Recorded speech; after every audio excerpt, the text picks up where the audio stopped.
அனைவருக்கும் வணக்கம். College TRP exam வச்சுட்டா டோபாலஜிலேருந்து ஒரு இம்பார்ட்டன்ட் ப்ராப்ளம் பார்க்க போகிறோம். ப்ராப்ளம் என்னதை பார்த்துடலாம். Let x equal to set of natural number equipped with the topology generated by the base element consisting of the set an defined by n, n plus 1, n plus 2 and so on, where n belongs to natural number. Then x is option A compact and connected, option B Hausdorff and connected, option C Hausdorff and compact, option D neither compact nor connected. So x வந்து set of natural number கொடுத்துட்டு அதில் topology generate by the base element எப்படி கொடுத்துருக்காங்கன்னா n, n plus 1, n plus 2 அப்படின்னு define பண்ணிட்டாங்க. Suppose n equal to 1 கொடுத்தீங்கன்னா a1 எப்படி இருக்கும் 1 2 3 4 இருக்கும். n equal to கொடுத்தீங்கன்னா 2 3 4 5 போயிட்டுருக்கும். ஓகே, ஸோ அதான் பேசிஸ் எலமெண்ட். ஓகே, ஸோ இதில் வந்து காம்பேக்டாக கனெக்டடாக ஆஸ்ட்ராஃபா இல்லை நாட் ஆஸ்ட்ராஃபா நாட் காம்பேக்டாக நாட் கனெக்டடான்றது தான் கொஸ்டின். ஓகே, ஸோ எக்ஸ் எடுத்துக்கங்க. X equal to set of natural number. So காம்பேக்ட்னா every open cover as a finite sub cover இல்லைங்களா. நான் எந்த ஒரு ஓப்பன் கவர் கொடுத்தாலும் அதுக்கு ஒரு சப் கவர் எக்ஸிஸ்ட் ஆகணும்.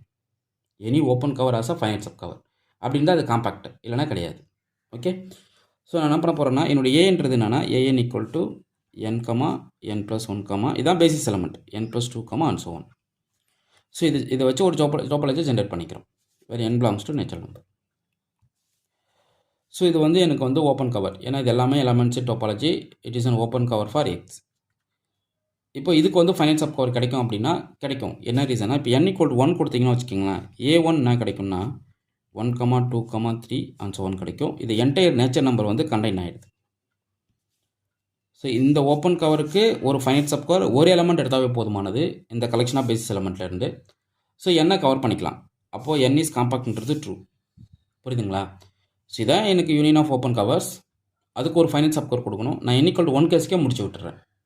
Okay, so n equal to 1 கேஸுக்கு என்டையர் ரியல் நம்பர் வந்து இந்த கவர் வந்து கவர் பண்ணிவிடுது, இந்த ஓப்பன் செட் வந்து கவர் பண்ணிவிடுது. ஸோ கலெக்ஷன் ஆஃப் ஓப்பன் கவர்லேருந்து எனக்கு ஒரு ஃபைனைட் சப் கவர் ஒரு எலமெண்ட் எக்ஸிஸ்ட் ஆகுது, அது வந்து என்டையர் நேச்சுரல் நம்பர் கவர் பண்ணுது. ஸோ எக்ஸ் காம்பாக்ட்ன்றது டிஃபால்ட்டாக ட்ரூ. இப்போ கனெக்டடாக வருமானது தான் கேள்வி. கனெக்ட் என்னன்னு அர்த்தம், it has no separation, which means we can't write disjoint union of two open set. கரெக்டாக. ஸோ அப்போது கனெக்டடாக இருந்தால் என்ன அர்த்தம், செப்பரேஷன் எக்ஸிஸ்ட் ஆகலைன்னு அர்த்தம். செப்பரேஷன் எக்ஸிஸ்ட் ஆகலைன்றதுக்கு மீனிங் என்னென்னா, உங்களால் 2 டிசைன் ஓப்பன் செட்ஸ் எடுத்து அது யூனியன் பண்ண எக்ஸ் வரா மாதிரி கொண்டு வர முடியாது. ஓகே, ஸோ இப்போ A1 எடுத்துக்கிட்டிங்க அப்படின்னா உங்களுக்கு 1 2 3 இருக்கும் இல்லைங்களா. அதே போல் A2 எடுத்துக்கிட்டிங்கன்னா 2 3 4 இருக்கும். அதே போல் A3 எடுத்துக்கிட்டிங்கன்னா 3 4 5 இருக்கும். ஸோ நீங்கள் இதெல்லாமே ஓப்பன் செட் தான். இதுலேருந்து எந்த 2 ஓப்பன் செட் எடுத்துக்கிட்டாலும் யூனியன் பண்ணலாம் எக்ஸை, பட் டிசைண்டாக கொடுக்க முடியாது. ஏன்னா இது வந்து A2 is a subset of A1, A3 is a subset of A2.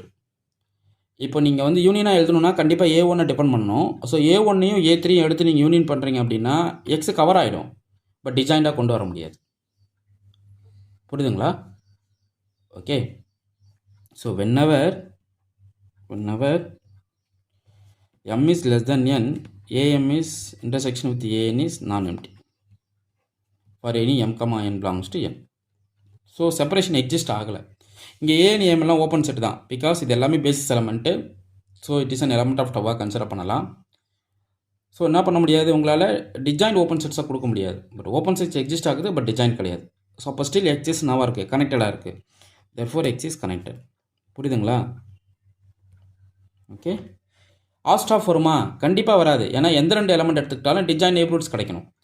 இப்போ நான் 1 எடுக்கிறேன் 2 எடுக்கிறேன்னா 1ஓட நெய்பர்ஹுட் இது எடுத்துக்கலாம், 2ஓட நெய்பர்ஹுட் இது எடுத்துக்கலாம். பட் இது ரெண்டுத்துக்கும் என்ன பண்ணலை, டிசைன்ஸ் கொடுக்க முடியல. ஸோ ரெண்டுமே இன்டர்செக்ட் ஆகிடுது. ஆஸ்ட்ராஃபோட டெஃபினேஷன் என்ன, you pick any pair of distinct element as a disjoint neighbourhoods. So 1ஓட நெய்பர்ஹுட் இது எடுத்துக்கலாம், 2ஓட நெய்பர்ஹுட் இது எடுத்துக்கிட்டிங்க அப்படின்னா கவர் பண்ணிக்கலாம், பட் டிசைண்டாக இருக்கணும். பட் டிசைண்டாக இல்லை. ஓகே, ஓவர்லேப்பிங்காக இருக்குது. ஸோ இந்த காப்பி ஆஃப் எலமெண்ட்ஸ் எல்லாமே இந்த A1ல் இருக்குது. ஸோ இப்போ ஆஸ்ட்ராஃப் வராது. So it is not Hausdorff connected compact. அப்போது காம்பாக்டாக இருக்குது, கனெக்டடாக இருக்குது. ஆஸ்ட்ராஃப்ன்றது ஃபால்ஸு. அப்போ BCDலாம் ஃபால்ஸு, A மட்டும்தான் ட்ரூ. ஸோ இந்த ப்ராப்ளம் நல்லா ப்ராக்டிஸ் பண்ணிக்கிங்க. கண்டிப்பாக இந்த டைப் ஆஃப் ப்ராப்ளம் ஒன்று காலேஜ் டிஆர்பியில் கேட்பாங்க. ஸோ இது எல்லாமே ஸ்கில்டு பேசிஸில் வருது. ஸ்கில்டு பேசிஸ் ப்ராப்ளம் ஒன்று கண்டிப்பாக கேட்பாங்க. டோபாலஜி அண்டர்ஸ்டாண்ட் பண்ணிவிட்டு நம்ம என்ன சொல்ல வரோம் அப்படின்றது தான் ஸ்கில்டு பேசிஸு. ஸோ இதை நீங்கள் வந்து தெரிஞ்சு வச்சுக்கணும், ரொம்ப முக்கியமான ப்ராப்ளம். ஸோ டோபாலஜியில் காலேஜ் டிஆர்பிக்கு பார்த்தீங்க அப்படின்னா டிஸ்கிரிப்டிவ் டைப் புக்லெட் போட்டோம். So descriptive question analysis booklet கையில் ரெடியாக இருக்குது. இன்ட்ரெஸ்ட் இருக்கிறவங்க அதை பே பண்ணி வாங்கிக்கலாம். அது வித் டீட்டெயில் சொல்யூஷனோட இருக்குது. அதே போல் காலேஜ் டிஆர்பிக்கு டெஸ்ட் பேட்ச் கொடுத்துட்ருக்கோம். இன்ட்ரெஸ்ட் இருக்கவங்க டெஸ்ட் பேட்ச் ஜாயின் பண்ணுங்கள். நான் டிஎன் செட் ரிசல்ட் வந்தோடனே நான் புக்ஸ் வாங்கிக்கலாம்னா நோ ப்ராப்ளம், பட் உங்களுடைய டைமிங் தான். இப்போது டிஎன் செட் வர்றதுக்கு கொஞ்சம் லேட் ஆகும். ஸோ அனலிஸ்ட்டு எல்லாத்தையும் ரிசல்ட் வர்றதுக்கு ரொம்ப லேட் ஆகும். உடனே அந்த டிஎன் செட் வந்தோடனே காலேஜ் டிஆர்பி டேட் அனௌன்ஸ்மெண்ட் வந்துடும். ஸோ ஷார்ட் பீரியடில் உங்களால் படிக்க முடியாது. ஸோ அதுக்குள்ளே ஓரளவுக்கு கான்ஃபிடென்ஸாக இருக்குங்க. எனக்கு வந்து கான்ஃபிடென்ட்டாக நான் இருக்கேன், என்னால் டிஎன் செட் கிளியர் பண்ணிடுவேன், ஆல்ரெடி நான் வந்து ப்ரிப்பரேஷன் இருக்கேன் அப்படின்னா டெஸ்ட் பேட்சில் ஜாயின் பண்ணுங்கள். ஸோ டெஸ்ட் பேட்ச் கொஸ்டின்ஸ் வந்து உங்களுக்கு மோர் சப்போர்ட்டிவாக இருக்கும். அப்ஜெக்டிவ் டைப் டிஸ்கிரிப்டிவ் கொஸ்டின்ஸ் வந்து objective type questions booklet ready பண்ணிகிட்ருக்கோம். டிஸ்கிரிப்டிவ் ரெடியாக இருக்குது. இன்ட்ரெஸ்ட் இருக்கவங்க டிஸ்கிரிப்டிவ் டைப் கொஸ்டின் புக்லெட் வாங்கி படிங்க. ஓகே, உங்களுக்கு இந்த வீடியோ பிடிச்சிருந்தா லைக் பண்ணுங்கள், கமெண்ட் பண்ணுங்கள், உங்கள் ஃப்ரெண்ட்ஸுக்கு ஷேர் பண்ணுங்கள். தேங்க்யூ.